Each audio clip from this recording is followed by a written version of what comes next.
ఆదికాండము 30వ అధ్యాయము. రాహేలు తాను యాకోబునకు పిల్లలు కనకపోవుట చూసి తన అక్కయందు అసూయపడి యాకోబుతో, నాకు గర్భఫలము ఇమ్ము, లేని ఎడల నేను చచ్చెదను అనెను. యాకోబు కోపము రాహేలు మీద రగులుకొనగా అతడు, నేను నీకు గర్భఫలమును ఇయ్యకపోయినా దేవునికి ప్రతిగానున్నానా అనెను.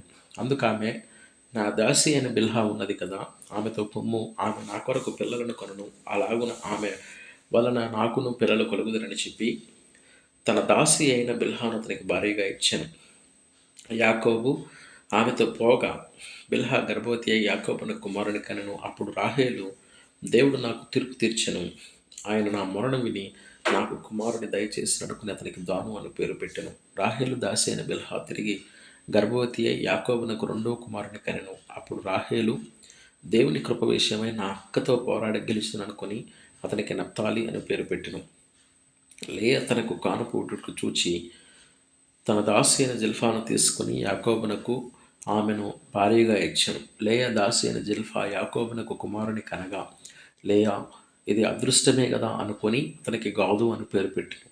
లేయ దాసి అయిన జిల్ఫా యాకోబునకు రెండవ కుమారుని కనగా లేయ, నేను భాగ్యవంతురాలను, స్త్రీలు నన్ను భాగ్యవతి అందరు గదా అని అతనికి ఆషేరు అని పేరు పెట్టాను. గోధుమల కోతకాలంలో రూబేను వెళ్ళి పొలములో పుత్రదాత వృక్షపు పండ్లు చూచి తన తల్లి అయిన లేయాకు తెచ్చి ఇచ్చెను.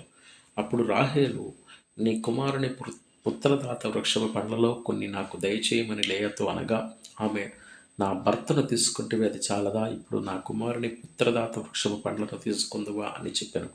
అందుకు రాహేలు, కాబట్టి నీ కుమారుని పుత్రదాత వృక్షపు పండ్ల నిమిత్తము అతడు ఈ రాత్రి నీతో క్షీణించనని చెప్పాను. సాయంకాలమందు యాకోబు పొలము నుండి వచ్చినప్పుడు లేయ అతనిని ఎదుర్కొని పోయి, నీవు నా యొద్దకు రావలెను, నా కుమారుని పుత్రదాత వృక్షపు పండ్లతో నిన్ను కొంటినని చెప్పాను.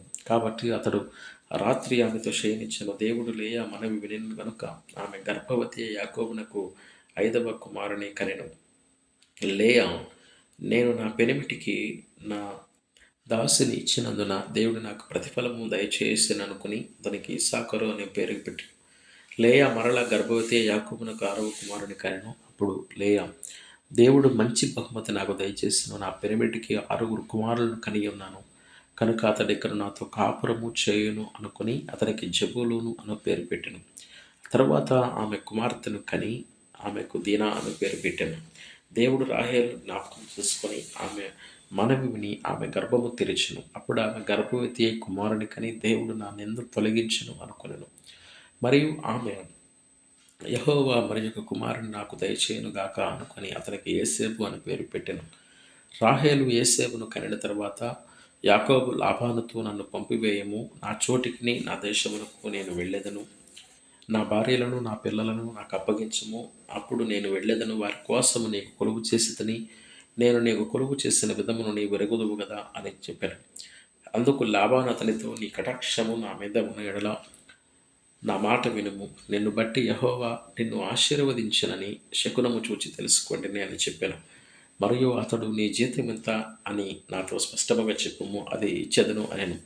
అందుకు యాకోబు అతని చూచి, నేను నీకెట్లు కొలువు చేసిదనో నీ మందలు నా యొద్ద ఎట్లుండెనో అది నీకు తెలియను.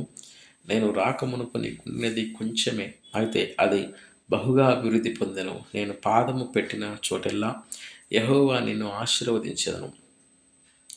నేను నా ఇంటి వారి కొరకు ఎప్పుడు సంపాద్యము చేసుకుందును అనెను. అప్పుడు అతడు, నేను నీకేమి ఇయ్యవలనని అడిగినందుకు యాకోబు, నీవు నాకేమియో ఇయ్యవద్దు, నీవు నా కొరకు ఈ విధముగా చేసినదలా నేను తిరిగి నీ మందను మేపి కాచెదను. నేడు నేను నీ మంద అంతటిలో నడిచి చూచి పొడలైనను మచ్చలైనను గల ప్రతి గొర్రె పిల్లలను నల్లని ప్రతిదానిని, మేకలలో మచ్చలైనను పొడలైనను గల వాటిని వేరుపరచెదను, అట్టివి నాకు జీతమగును. ఇక మీదట నాకు రావలసిన జీతమును గురించి నీవు నన్ను చూడవచ్చినప్పుడు నా న్యాయ ప్రవర్తనయే నాకు సాక్ష్యమగును. మేకలలో పొడలైనను మచ్చలైనను లేనివన్నీయు, గొర్రె పిల్లలలో నలుపు లేనివన్నీయు నా యొద్ద ఉన్న ఎడల నేను దొంగిలితిని అని చెప్పవచ్చును అనెను. అందుకు లాబాను, మంచిది, నీ మాట చొప్పుననే కానిమ్ము అనెను.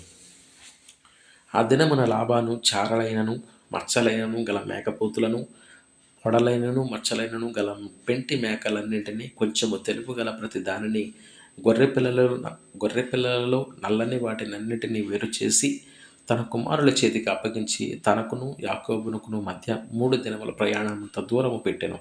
లాబాను యొక్క మిగిలిన మందను యాకోబు మేపుచుండెను.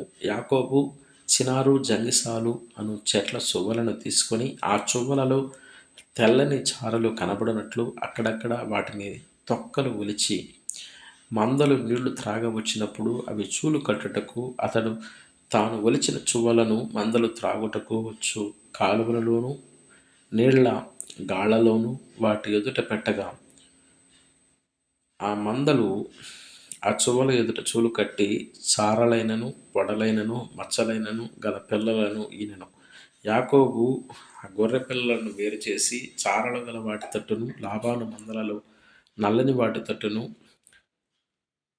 మందల ముఖములు త్రిప్పి తన మందలను లాబాను మందలతో ఉంచక వాటిని వేరుగా ఉంచెను. మందలో బలమైనవి చూలు కట్టినప్పుడల్లా అవి ఆ చువ్వల ఎదుట చూలు కట్టినట్లు యాకోబు మంద కన్నుల ఎదుట కాలువలలో ఆ చువ్వలు పెట్టెను. మంద బలహీనమైనప్పుడు పెట్టలేదు. అట్లు బలహీనమైనవి లాబానుకు, బలమైనవి యాకోబునకు వచ్చెను. ఆ ప్రకారము ఆ మనుష్యుడు అత్యధికముగా అభివృద్ధి పొంది విస్తారమైన మందలు, దాసీలు, దాసులు, ఒంటెలు, గాడిదలు గలవాడు అయెను.